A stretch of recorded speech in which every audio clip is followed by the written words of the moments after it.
I think it says that most people are very interested in eroticism and sexuality and fantasies, but they're ashamed to admit that they are, and I'm trying to get people to not be ashamed. And it may not happen overnight, it may not happen in my lifetime, but I think that I've had an effect.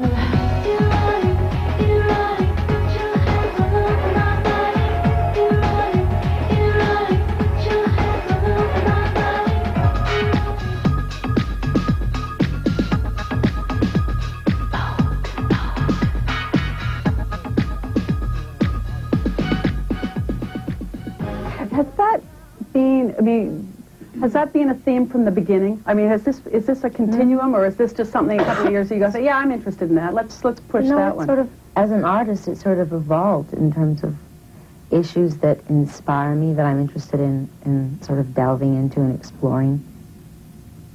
So, I mean, I didn't set out wanting to be the sort of spokesperson for sexual liberation, but here I am. Are you almost at the end of that, or do you think there's more to be done? Are there other aspects of it that interest you? No, but you've done a book, and yeah, well, there is more then. It's never ending. I mean, I think we've got a long way to go with all the isms, with racism and sexism and all that stuff. There's still a lot of, I mean, it's all based on ignorance and fear, and people need, unless people know and unless people are made to understand, they're afraid. And when you're afraid, you behave in a defensive way, you know, sometimes in a violent way. So I think that there's a long way to go. I'm not going to sit here and say, oh yeah, I'm going to, you know, keep making books and this and that. But I think that there's always going to be probably there's always going to be a rebellious nature to something that I do. I don't know what arena that will be in. But I'm just by nature a political person that challenges people's ideas.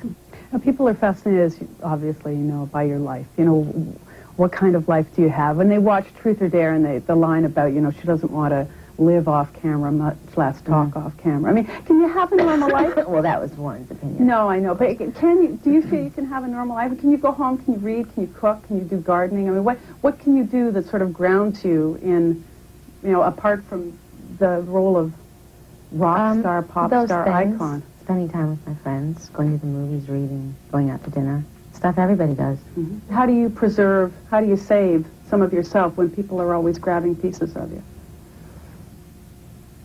Because the more life you live, the more you know, the more of a person you become. There's no way that you could, like, cut yourself open and expose every aspect of yourself. There's always something left.